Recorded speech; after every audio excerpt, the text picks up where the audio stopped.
Unit 1, Presentation 5, Law and Parole.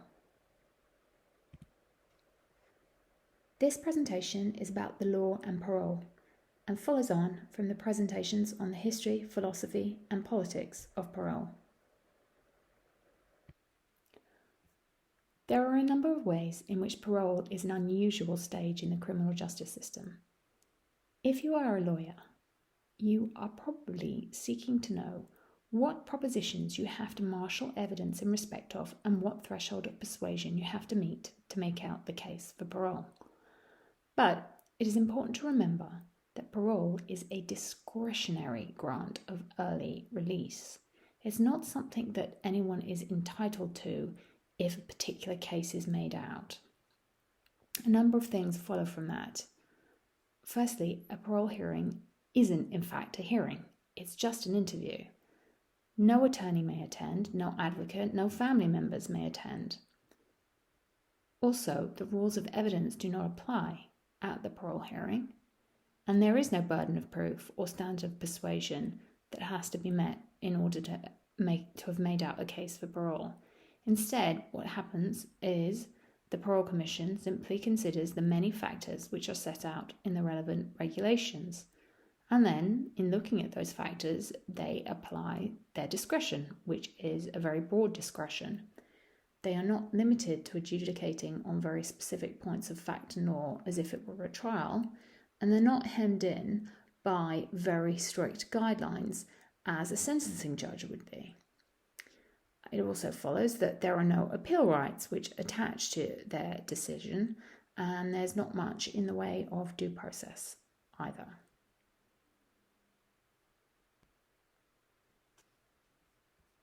Academics writing in the Journal of Criminal Law and Criminology noted the following in terms of due process and parole. They said, sentencing and parole are two sides of the same coin. Both involve figuring how much risk the individual poses to the public and then deciding how much time the person should serve. But when it comes to the due process protections afforded to defendants at sentencing and to prisoners at parole, defendants at sentencing get modern due process rights, while prisoners at parole get barely a horse and buggy.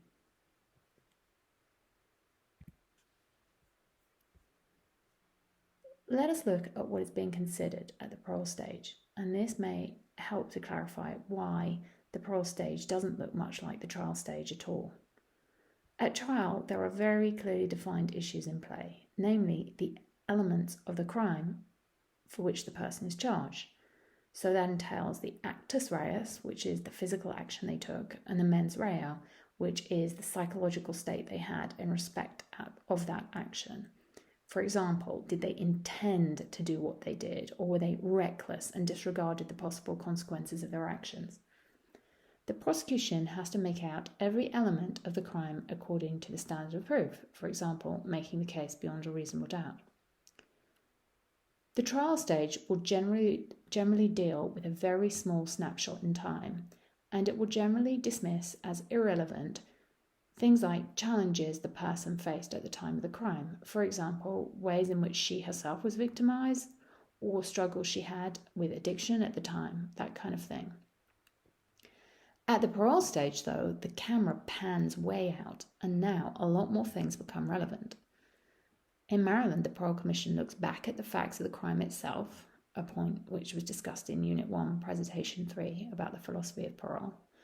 But the Parole Commission also looks at the person's broader life story, though, to include the challenges of the past, the achievements in the present, and the hopes for the future. Is a decision to grant parole an objective or a subjective assessment? This is another question which lawyers are probably asking themselves, analogizing with other decision-making processes under the law. The answer is that it is a mix. Originally, parole decision was purely subjective. In 1979, the US Supreme Court described it as a discretionary assessment of a multiplicity of imponderables entailing primarily what a man is and what he may become. Purely subjective decision-making is troublesome, though. It is difficult to ensure that like cases are treated in a like manner, which is a key tenet of justice, and it is difficult to ensure that prejudices and biases don't creep in. It is also unpredictable.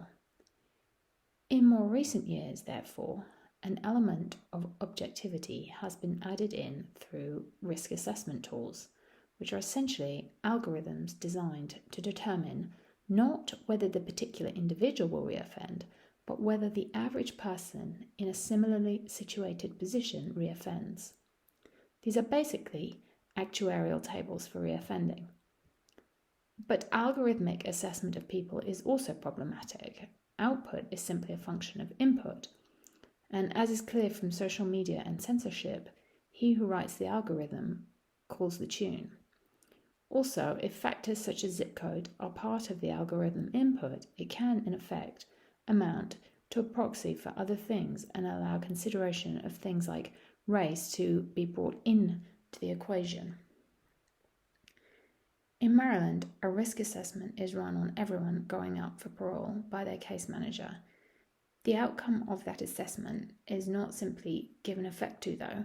The case manager must make a recommendation to the Parole Commission themselves, and they are free to depart from the risk assessment outcome. So too are the parole decision makers themselves permitted to depart from the outcome.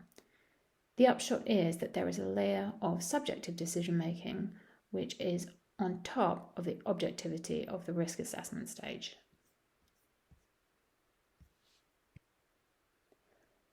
The consequences of this for people preparing for parole hearings are as follows.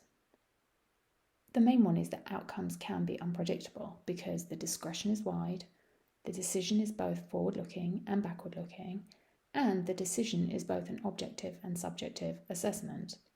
Further, there is no right of appeal, even if the outcome seems unreasonable. But one thing that means is that parole hearing preparation is not necessarily a task for an attorney. I'm not saying people shouldn't hire an attorney if they think that's the right option for them, but it does mean that there is scope for developing a troop of volunteers to help people prepare for their parole hearings, and that is what we are trying to do here at Prepare.